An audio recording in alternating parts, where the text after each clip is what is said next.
El reglamento establece que la prórroga de un partido de fútbol dura 30 minutos. El equipo que consiga ganar en este tiempo extra será el vencedor del encuentro. Ya va, un momento. Pero aquí no hemos venido a hablar de fútbol. Aquí invitamos a personas fuera de serie, a quienes el destino, la vida o como quieran llamarlo, les entregó una dificultad y con mucha determinación han sabido superarla. Lograron surfear una ola gigante para así avanzar hacia nuevos retos, haciendo el mejor uso de este tiempo adicional.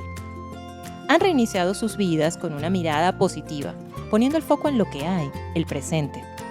Aquí converso con seres humanos que recibieron una segunda oportunidad, desafiando todo tipo de obstáculos y pronósticos. Yo soy María Auxiliadora Miranda y esto es Tiempo Extra, historias de sobrevida y resiliencia.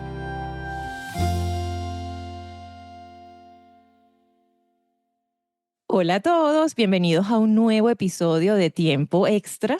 Hoy estoy de verdad muy feliz. El motivo de mi felicidad es que tengo una invitada de lujo, es una invitada muy especial, alguien a quien quiero mucho, alguien que compartió una parte importante de mi formación académica y profesional. Nos conocimos en Caracas, en el Hospital JM de los Ríos. Realizamos juntas la residencia de pediatría y hoy la traje a que nos acompañara en este episodio de Tiempo Extra, porque es una profesional con una trayectoria brillante, es alguien que además tiene una calidad humana increíble y sé que nos vamos a beneficiar mucho del tema que vamos a discutir hoy. Se trata de la doctora Grace Álvarez. Grace es médico egresado de la Universidad de Carabobo, en Venezuela.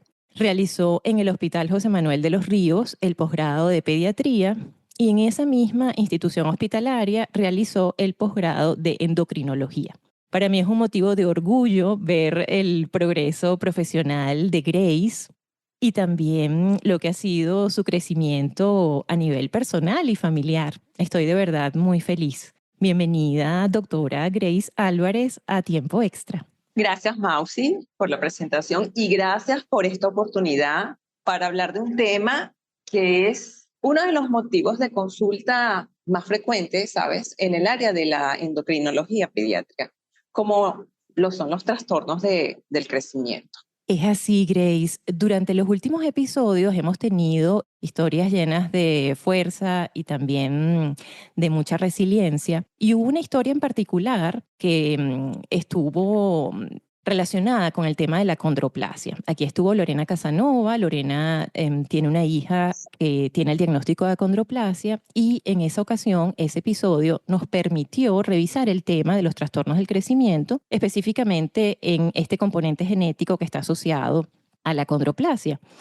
Pero entonces me permitió a mí también recordar, Grace, todas esas alteraciones del crecimiento y de un tema que es fascinante no solo desde el punto de vista de la pediatría, sino también de la endocrinología. Cuando nosotros hablamos del patrón de crecimiento de un individuo, debemos recordar que es el resultado de la interacción de factores endógenos, como por ejemplo los genéticos, los hormonales, también los metabólicos, y factores exógenos, como es la nutrición y la actividad física. La suma de ambos factores van a definir lo que sería la talla de un individuo. ¿Cuáles son esos determinantes, Grace, en el crecimiento también de una persona? Existen factores que van a influir en el crecimiento. Esos factores determinantes se refiere a los factores genéticos. Estos influyen en un 80% sobre la talla adulta final. Se dice que la talla es poligenética porque van a intervenir múltiples genes. Los otros factores son los reguladores, que son los endocrinológicos, donde van a actuar las hormonas del crecimiento, los factores de crecimiento insulínico, como el IF-1, IGF-BP3, la hormona insulina, las hormonas tiroideas, y durante la pubertad, las hormonas sexuales como tal. En las niñas, los estrógenos y en los varones, la testosterona. Tenemos los factores permisivos, que son los factores ambientales, como tú acabas de mencionar, que van a depender de la nutrición. Esta tiene que ser tanto de calidad como de cantidad. Importante eso. Uh-huh. Los factores psicosociales. Un niño que vive en un ambiente social donde está sometido constantemente al maltrato, a la violencia, su crecimiento se va a afectar. Entonces, es importante saber que estos factores van a influir en el crecimiento de cada uno de los niños. Es importante saber que de ese algoritmo depende la orientación inicial, ¿no? De saber que todos esos factores también están allí jugando un papel importante. Sí, sí. Uno de los parámetros importantes que nosotros debemos evaluar en el crecimiento es la velocidad, o sea, velocidad de crecimiento. ¿A qué me estoy refiriendo? A la rapidez con que va a crecer un individuo en un determinado tiempo. Y estas velocidades de crecimiento van a variar según la edad, el estadio puberal y el sexo del niño. ¿Qué quiero decir? Que por eso es que tenemos, exacto, y por eso es que tenemos tablas, Grace, ¿no? Que hay unas para el sexo masculino, otras para el femenino. Sí, señor. Y van a existir 3 periodos de crecimiento, un crecimiento máximo. Estos, Ujú. estos componentes, el primer componente incluye el componente fetal y el componente de la primera infancia. Esto según Calvert. Entonces, el componente fetal es donde ocurre el máximo crecimiento. ¿Por qué? Porque durante 9 meses, que es lo que dura el feto en el útero, él va a crecer 50 centímetros. Ese es el periodo de crecimiento donde se produce la mayor velocidad. Sí. Posteriormente, tenemos el componente de la primera infancia, que va desde el primer año hasta el tercer año. Allí el niño va a crecer en su primer año un promedio de 24 o 25 centímetros. Posteriormente, en su segundo año, 12 centímetros y en el tercer año, 9 centímetros. Hasta entrar al segundo componente, que es el componente prepuberal o la segunda infancia, que va desde los 4 años hasta la pubertad y allí la velocidad de crecimiento se va a estabilizar. Mm. Aproximadamente entre 5 o 7 centímetros por año. Posteriormente tenemos el componente puberal, que es donde se produce el pico máximo de velocidad de crecimiento. Y Sí. tenemos que en la niña va a tener una velocidad aproximadamente de 7,4 centímetros por año y en los niños de 9 centímetros al año. Eso es importante conocerlo porque una niña va a tener un pico máximo de velocidad de crecimiento más o menos entre los 11 años y medio, 12 años, que va a coincidir con un estadio de TANE, que es el estadio de desarrollo donde las mamas están más o menos turgentes y parecen unas pirámides. Y en los niños, el pico máximo de velocidad de crecimiento va a ocurrir entre los 13 años y medio, 14 años, y va a coincidir con el estadio puberal el tercero y el cuarto, que es cuando hay un crecimiento puberal mayor a 10, 12 milímetros. Sí, y yo creo, Grace, que esos estándares es muy importante conocerlos porque todo lo que se sale del estándar ya empieza a generar un llamado de atención. Y esos Exactamente. signos que nos dicen el crecimiento o la velocidad de crecimiento no se está comportando de manera habitual o como regularmente está descrito, debe generar cierta alarma en los padres y específicamente en el pediatra, que es el que hace el control regular del crecimiento. Sí, señor. Hay algo que mencionaste, Grace, sobre el crecimiento prenatal. Tenemos el caso de los niños con bajo peso al nacer. Aquellos niños que para la edad gestacional tienen un peso que está bastante por debajo y se ha visto que el 10 al 15% de estos recién nacidos no realizan una recuperación espontánea del peso y la talla en los primeros 2 años de vida. Es decir, que ellos no van a alcanzar el percentil que genéticamente les corresponde. Entonces allí sería como un caso especial. Siempre hay que preguntarle al paciente cuál fue el peso del nacimiento. Sí, fíjate, cuando nosotros hacemos la evaluación del crecimiento de un niño, empezamos por hacerle el interrogatorio, es decir, la historia clínica, donde tú vas a interrogar a los papás y vas a mencionar o vas a preguntar cómo fue ese crecimiento prenatal, o sea, cómo fue, si tuvo un embarazo controlado o no, si Sí. hubo o no complicaciones durante el mismo y cuál fue el peso y la talla al nacer de estos pacientes. Es importante preguntar que si durante el control prenatal el obstetra En algún momento, en algún trimestre del embarazo, él le mencionó que el niño estaba creciendo o no estaba ganando peso de forma adecuada. Porque si eso se confirma, entonces estamos hablando de retardo de crecimiento intrauterino, cuando el Sí, obstetra, a través del eco, va a determinar que el paciente o que ese feto no está ganando peso de forma adecuada. Pero al exacto. momento de nacer, cuando estos niños tienen un peso al nacer que está por debajo de 2,5 kilos, según la edad gestacional, se puede considerar niños que son pequeños para la edad gestacional. Estos pacientes los vamos a mantener en observación durante los 2 primeros años de vida, como tú bien lo acabas de mencionar.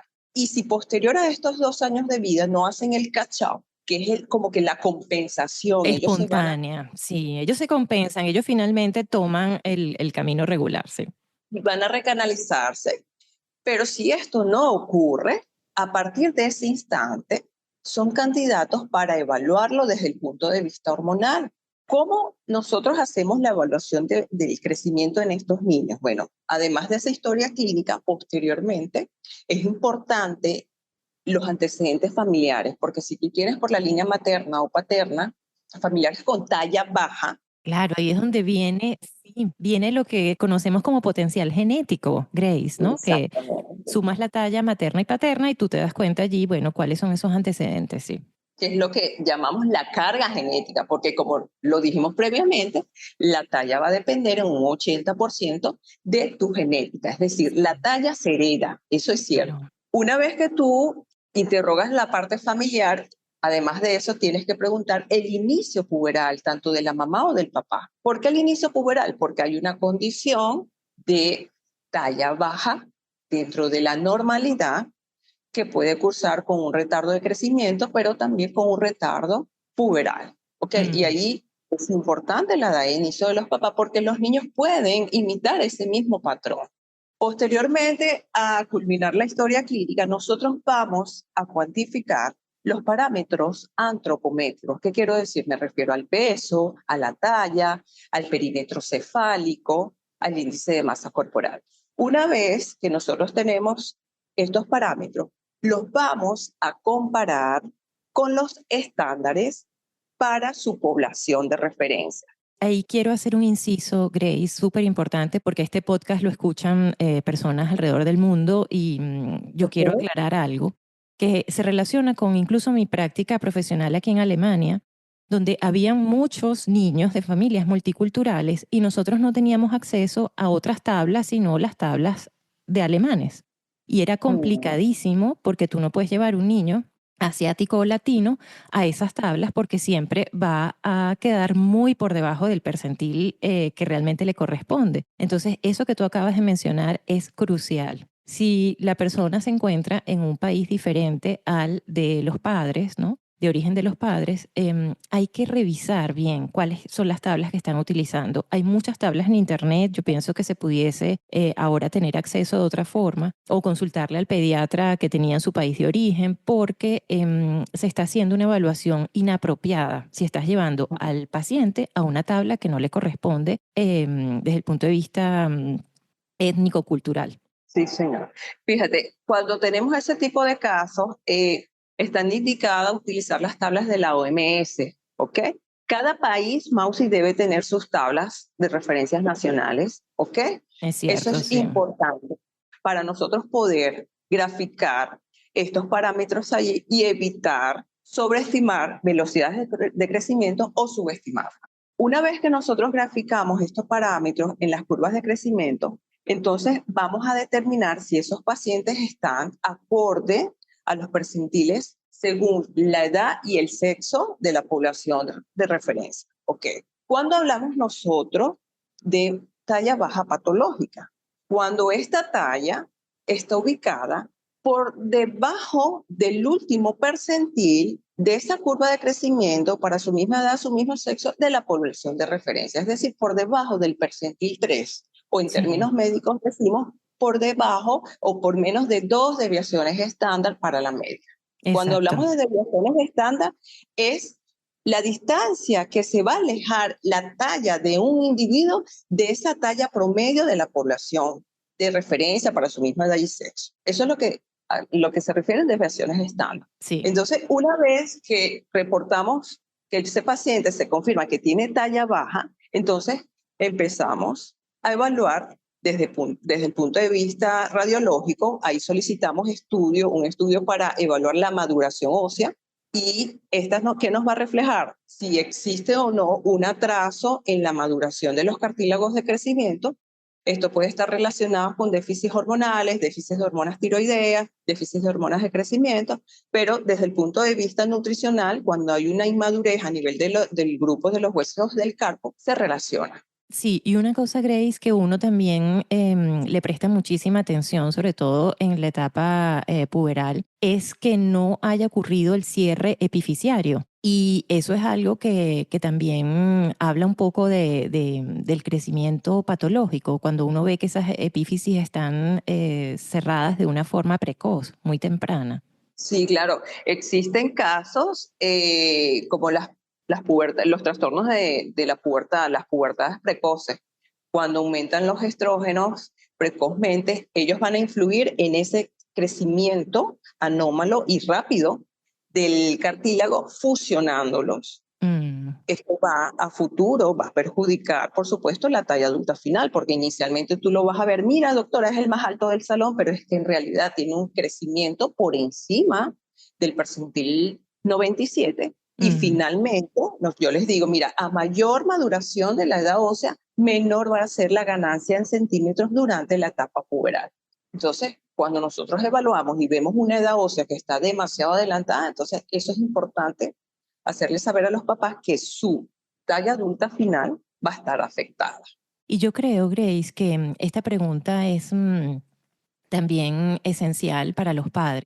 Hay un manejo inicial desde el punto de vista pediátrico de los trastornos del crecimiento. Se pueden hacer unas evaluaciones bastante sencillas como para descartar la etiología, pero ¿en qué momento el pediatra debe reaccionar y decir, no, ya esto se sale de mi esfera de trabajo, yo debo referir este paciente al endocrinólogo? El crecimiento es un proceso dinámico, es decir, continuo, nunca debe parar, sino hasta finalizar la pubertad. Pero desde que nacemos es un proceso que debe estar siempre activo. Entonces, cuando estos niños acuden a su consulta pediátrica, el pediatra como tal debe reflejar esos datos en las curvas de crecimiento. Si yo tengo un paciente que venía con una adecuada velocidad de crecimiento, ubicado en el percentil promedio, en el percentil 50, y en las posteriores visitas me hacen una desaceleración y cruces de 2 percentiles,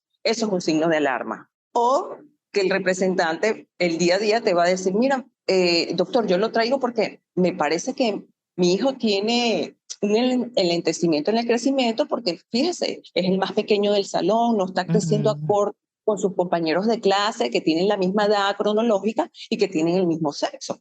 ¿Ok? Entonces, ese es otro signo de alarma.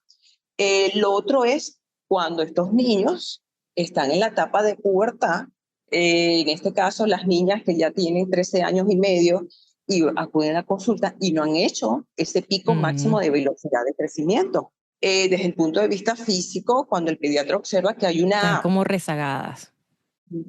Entonces, es importante, desde el punto de vista físico, que te observan que no hay un crecimiento armónico. El crecimiento debe ser armónico, tanto de extremidades como el de tronco. Eso es importantísimo. Y cuando él ve este tipo de desaceleración, allí es el momento idóneo para referir al especialista. Nosotros somos los encargados de pedirles ya las pruebas específicas hormonales, incluso las edades óseas.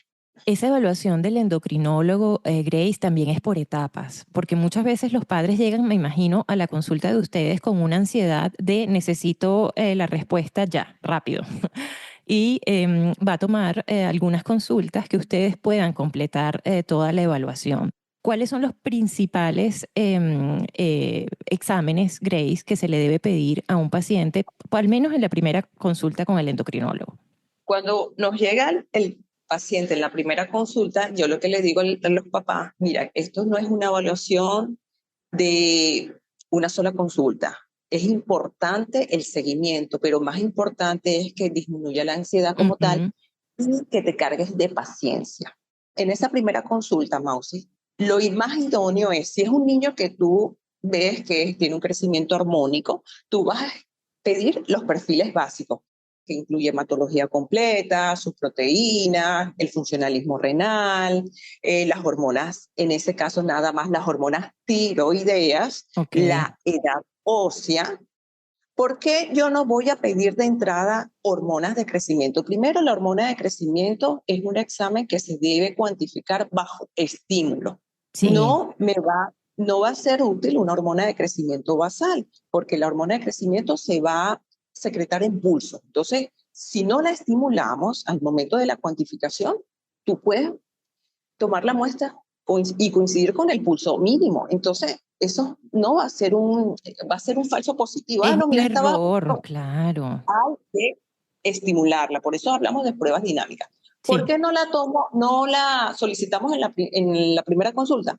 Porque yo no sé si el paciente en realidad tiene una disminución en su velocidad de crecimiento, está creciendo mal. No, vuelvo y repito, el crecimiento es dinámico y yo necesito una segunda evaluación y esa segunda evaluación debe ser en un tiempo mínimo de 6 meses, porque si yo cuantifico velocidades de crecimiento de un tiempo menor a 3 meses ujú, o mayor a un año, yo voy a sobreestimar o subestimar estas velocidades de crecimiento. ¿Ok? sí. Entonces, los controles van a ser cada 6 meses. Y si en ese segundo control yo observo que ese niño, bueno, continúa creciendo por debajo del último percentil de la curva de crecimiento, en esos 6 meses no creció lo acorde para su edad y para su sexo, entonces ya ese signo de alarma, tenemos el semáforo rojo y allí vamos a actuar. Entonces ahí, además de los estudios que pedimos anteriormente, vamos a solicitar las pruebas dinámicas de hormonas de crecimiento como tal. Y lo importante es que una vez que el paciente esté bajo la observación del especialista, se pueden ir sacando las conclusiones. Se pueden ir sacando conclusiones, se van tomando otras medidas y se va orientando también a la familia, Grace, porque yo creo que hay como mucho estigma relacionado con la talla baja. Bueno, con la talla alta también cuando es exagerada. O sea, cuando nos vamos a los extremos, sabemos que es algo que no está dándose de forma regular o que no corresponde a los patrones que están descritos como normales y eso seguramente asusta y preocupa a los padres. Pero con la talla baja, particularmente, tenemos como ese estigma de eres el primero en la fila o eres el más pequeño y no puedes hacer uso de ciertas áreas porque estás muy pequeño, o sea, a nivel de la escuela me refiero. Ujú. Entonces, yo no sé cuál es la mayor preocupación que te plantean los padres en relación con la talla baja. Fíjate, no es nada más la parte orgánica, física. La talla baja tiene consecuencias psicosociales, ¿no? Sí. Pacientes que son sometidos a bullying constante, que los niños me llegan aquí deprimidos. Mm, Ya cuando yo les digo a los papás, mira, lo más idóneo, el momento ideal para nosotros evaluar el crecimiento es antes de la pubertad. ¿Por qué antes de la pubertad? Porque al elevarse las hormonas sexuales, estrógeno y testosterona, va a aumentar el pico máximo en velocidad de crecimiento. Pero si estos niños tienen un problema de salud, ya cuando me lo traes en la etapa de la pubertad, el tiempo que le va a quedar por crecer va a ser menor. muy reducido, sí. ¿Ok? Entonces, la conducta debe ser tomada en la etapa prepuberal. Entonces, cuando ellos acuden a consulta, la mayoría de las veces ya en la etapa de la pubertad, en la adolescencia, es porque el paciente le pide al papá, Mm, yo quiero ir al endocrino a ver qué está pasando con mi crecimiento, ya no aguanto el bullying. O el sea, bullying, sí. sin embargo, en la etapa prepuberal son los padres que se preocupan porque, mira, doctora, si no la veo que está acorde al promedio de sus compañeros, o sea, eso me está preocupando. A A veces el veces pediatra es la importante, ropa también, Grace, me imagino, ¿no? Que todo. el cambio de la ropa no se está dando de una Mira, forma. Mausi, sí, hay niños que pueden durar con la misma talla de pantalón 2, 3 años Y la mamá ve eso, el mismo número de calzado, no progresan. Entonces, mira, doctor, o sea, me parece extraño.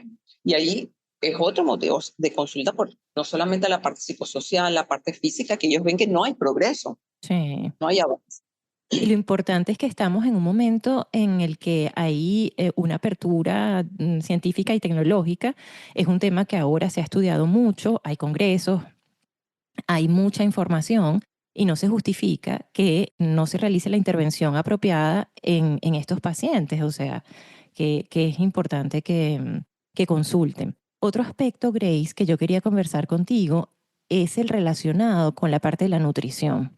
Bueno, porque sabemos que en nuestros países con bajos ingresos y con muchos problemas económicos, es difícil que la dieta de un niño sea balanceada. ¿Qué tan frecuente también es ese motivo de consulta cuando vemos que lo que está allí afectado es la ingesta de los alimentos? Fíjate, aquí yo te puedo decir en el 2016, cuando estábamos en plena crisis, que en Venezuela no conseguíamos nada, ok, era frecuente la talla baja por un déficit nutricional.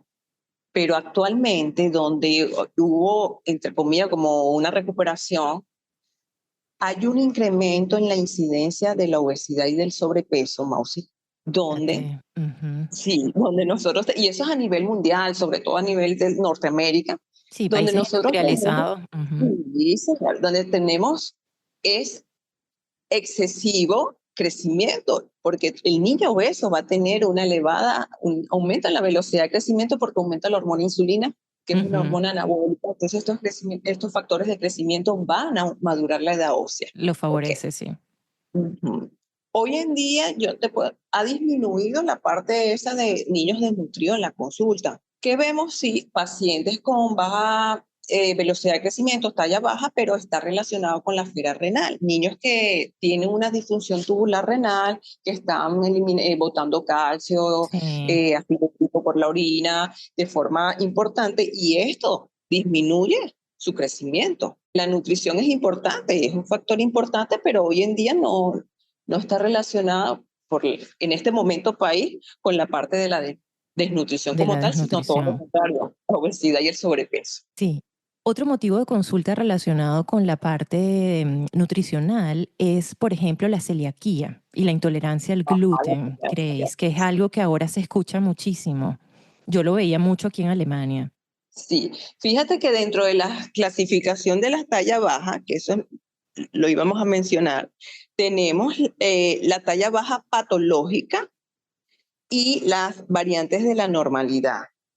Gracias a Dios que mira, el mayor porcentaje de causas de talla baja, yo diría que el 80% es debido a las variantes de la normalidad.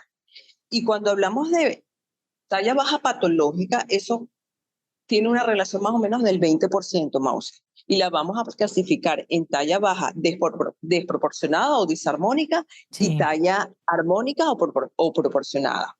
Dentro de esa clasificación de armónica tenemos prenatales, que allí entra el retardo de crecimiento intrauterino, los chamos Ujú. que son pequeños para la edad estacional, y la otra son las postnatales. En las postnatales venimos hablando de la desnutrición, enfermedades sistémicas, la enfermedad renal y gastrointestinales, que es donde entra la enfermedad celíaca. Hay un trastorno de intolerancia al gluten. Sí. El organismo no absorbe el gluten de forma idónea y esto va a repercutir en la velocidad de crecimiento de los niños. Entonces, cuando tú modificas la alimentación, mira señora, le hacen pruebas especiales, los anticuerpos salen positivos para enfermedad celíaca, entonces el niño entra en el régimen nutricional. Tú ves posteriormente, a los 6 meses, al año, cómo se va recuperando esa curva de crecimiento y va entrando en el carril normal para su edad y sexo. Y esa es la importancia también, Grace, de tener una visión amplia, porque entonces de pronto el endocrinólogo dice, yo voy a consultar con el gastroenterólogo, voy a llamar nuevamente al pediatra para ver si este paciente venía con algún problema de intolerancias.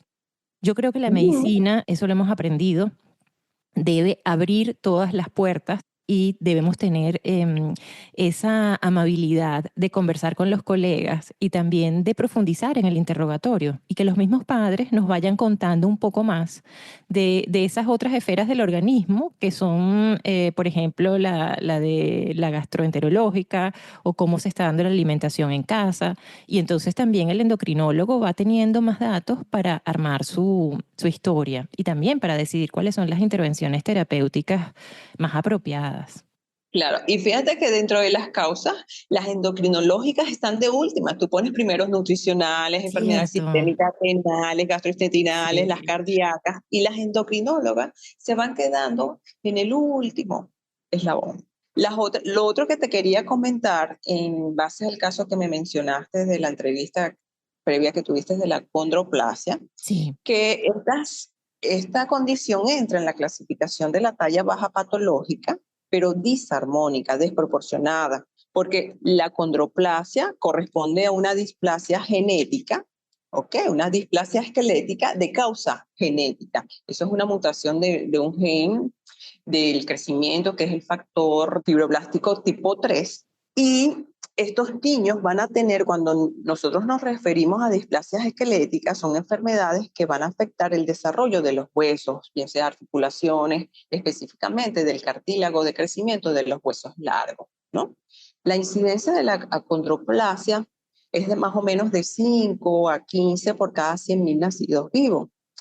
Y tenemos casos de padres que son tallas normal, que pueden tener niños con acondroplasia. ¿Por qué? Porque la mutación va a ser de nuevo, una exacto. mutación nueva, ¿ok? Eso lo hablamos en el episodio, Grace, y es importantísimo que lo recuerdes porque hay muchos padres que tienen un sentimiento de culpa o que sencillamente no entienden cómo ocurrió aquello porque ellos tienen talla normal y es una Es, mutación que ocurre ¿verdad? espontáneamente en algún momento de la gestación. Cuando hablamos del tratamiento, anteriormente decíamos, no, vamos a indicar la hormona de crecimiento, pero los estudios reflejaron que la terapia con hormona de crecimiento en estas condiciones no era eficaz en el crecimiento lineal de estos niños. Todo Sí, lo contrario, podía perjudicar lo que eran las afectaciones esqueléticas, las afectaciones de sus huesos.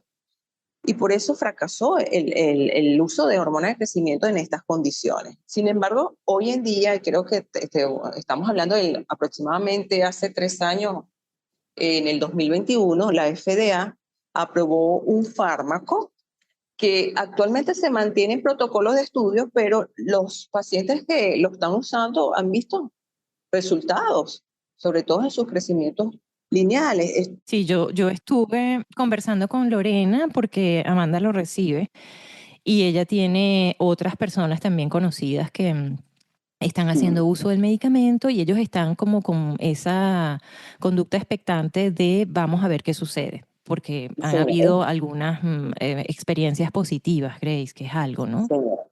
Y es algo que está muy, muy reciente, Mause. Es un tratamiento Siente. sumamente costoso y esto lo debe asumir los seguros sociales de cada Sí. país. Pero para que los niños ingresen al protocolo, te exigen el estudio molecular. Hay que también hacer mucho hincapié en que el diagnóstico de la condroplasia debería ser intrauterino, porque para los padres es muy alarmante cuando no lo han detectado durante el embarazo, recibir al bebé con el diagnóstico. Es algo que se pudiese evitar.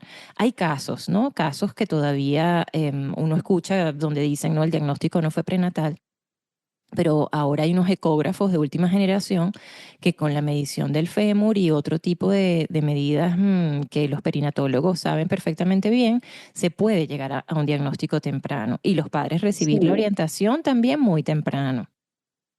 claro, esto lo pueden hacer, mira, después de las 24 semanas, estos parámetros pueden ser determinados. Y Sí, ya, como tú bien lo dices, los papás vienen, ya son conscientes de la condición. Grace, en Venezuela tenemos, bueno, muchísimos problemas de todo tipo. Sabemos que hay problemas económicos importantes y nuestro país hermosísimo está tratando de superar en diferentes áreas esas dificultades. Pero, ¿qué aconsejarías tú a la población, no solo en Venezuela, pero en los países con menores ingresos, donde muchas veces tienen como ese temor de decir, bueno, no tenemos los recursos para asumir una terapia o no tenemos los recursos para ir al endocrino? Em, ¿Consideras que la evaluación del pediatra integral ayuda? O sea, es como el primer eslabón que ellos deberían recurrir. Sí, fíjate, es importante que los pacientes, los representantes tomen conciencia que no solamente tienen que acudir cuando el niño tiene un proceso infeccioso, cuando el niño tiene fiebre, no. Vamos a retomar esa consulta de niño sano. Importantísimo. Aquí en Venezuela eso se ha perdido, Mausi. Yo pienso que allá sí, en los países desarrollados, eso lo mantienen y es algo estricto. Pero Ujú. aquí en Venezuela, ya esos controles estrictos se han perdido. O sea, claro, es la condición país, o tengo para comer o Sí, lo llevo al médico. ¿Me entiendes? sí, sí. De hecho, la misma consulta de nosotros como especialistas. Entonces, vamos a tomar conciencia. Hay aquí instituciones públicas donde los pediatras ejercen y gratuitamente te pueden evaluar al niño. Un control sucesivo donde tú lleves a tu niño no solamente porque tiene un proceso viral, porque tú quieres que lo pesen, lo tallen, evalúen cómo tiene la velocidad de crecimiento, cómo tienen sus proporciones corporales, cómo va en peso, cómo está el índice de masa corporal. Y allí es donde Medidas el pediatra, generales, claro. ahí es donde el pediatra te va a decir, mira, mamá, sí amerita una evaluación especializada o no. Pero si no tomamos conciencia de que eso hay que retomarlo, estamos perdiendo allí la oportunidad de identificar precozmente un problema de salud donde nosotros podemos intervenir oportunamente y evitar que esos pacientes tengan una talla adulta final baja que le va a generar consecuencias no solamente físicas, sino psicológicas, como lo genera la talla baja. Muchísimas gracias, Grace, por toda esta discusión tan interesante. Ya nos estamos acercando al final y yo te quería hacer una pregunta que va más relacionada con tu ejercicio profesional. Tú sabes que el nombre del podcast es Tiempo Extra y que aquí vienen personas que han tenido historias interesantísimas de sobrevida, de resiliencia. Pero también cada 5 episodios yo invito a un experto para que nos actualice, así como muy bien lo has hecho tú hoy, sobre todos esos temas interesantes relacionados con algunos episodios o tomados al azar porque creo que nos interesan a todos. Y te quería preguntar, Grace, ¿qué ha sido lo más maravilloso de este tiempo de ejercicio profesional como pediatra y como endocrinólogo pediatra? Fíjate, Mausi, eh, el poder contribuir con las sonrisas, el poder generar sonrisas en esos niños que cuando entran aquí a mi consulta vienen, ¿sabes? Como que un poquito deprimidos porque vienen en busca de esa ayuda. Doctora, yo necesito que usted me ayude desde el punto de vista de mi crecimiento, o no solamente en la parte del crecimiento, niñas de 4 años que vienen con pubertad, niñas de cuatro Mm, años que te dicen, no quiero ir al colegio, doctora, hasta que se me bajen estos cenitos. ujú. Entonces, el ver que posterior a iniciar el tratamiento, en la segunda consulta vienen feliz. Doctora, ya yo pude regresar a mi preescolar porque estos cenitos, niñas con pubertad precoz, eso es un tema, ¿sabes? Súper frecuente acá en la consulta también. Sí, Niños diabéticos que el diagnóstico es duro, la aceptación, sí, que la calidad de vida de tu hijo cambió, que ahora va a depender de inyecciones de insulinas cada 4, 6 veces al día, y que posterior a iniciar el tratamiento, a la educación diabetológica, mejoran su forma de comer, su estilo de vida cambia, y cuando llegan, doctora, de verdad que desde el punto de vista metabólico estoy mejor. O sea, esa sonrisa que tú ves, eso no tiene precio. qué bello. Esa ha sido la experiencia, Grace, del ejercicio profesional y todo lo que has aprendido con tus pacientes en la práctica diaria. Actualmente sigues trabajando en Maturín, en un consultorio como endocrinólogo, y sigues viendo pacientes con cualquier cantidad de patologías y ayudando también a esas familias. Y todo eso que has aprendido, Grace, en tu desarrollo como pediatra y también como endocrinólogo, ha sido después muy valioso para también tu vida, para tu aspecto personal, ¿no? Eso ha enriquecido también tu persona.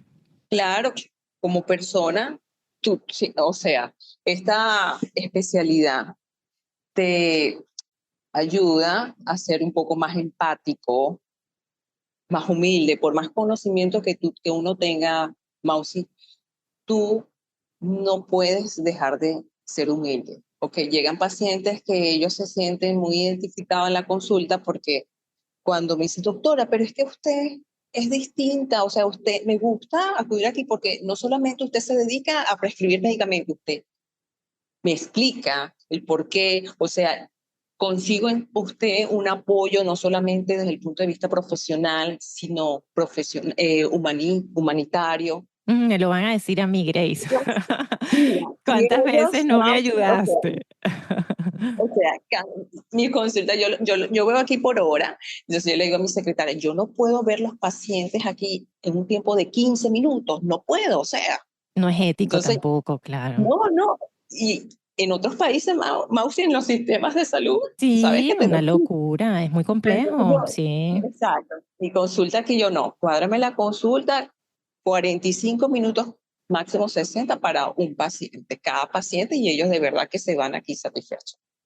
Entonces, pero esa parte de humanidad, de humildad, por más conocimiento y profesional que uno sea, no la debe perder. No. Y trato de inculcarle eso a mis hijos. De esa humildad también los otros aprenden.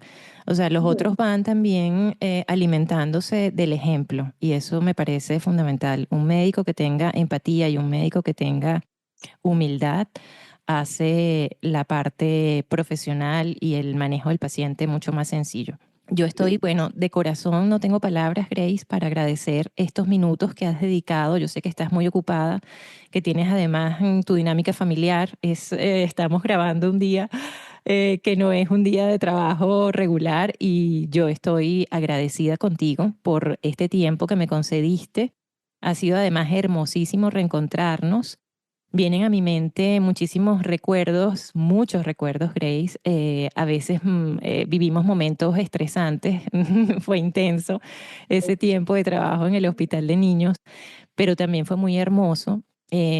Hablar contigo también me trae de vuelta a María Gabriela y Ana Mercedes, inevitablemente compañeras admiradas y muy queridas. Y bueno, lo que te quiero decir es que esta es tu casa, el podcast también forma parte de ti ahora. El episodio va a ser de mucho provecho para muchos pacientes que tienen algún trastorno del crecimiento, para sus familias y también para todo el público en general que va a informarse un poco sobre este interesante tema. Muchísimas gracias, Grace, por haber estado aquí. Gracias a ti por la oportunidad y estamos a la orden siempre para contribuir con ustedes. Y bueno, a todos ustedes que han llegado hasta este punto del episodio, muchísimas gracias por escucharnos, por apoyarnos, por estar siempre pendiente de revisar las actualizaciones.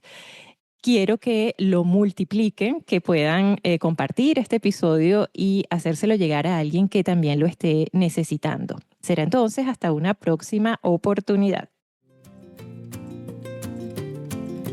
Yo soy María Auxiliadora Miranda y esto fue Tiempo Extra.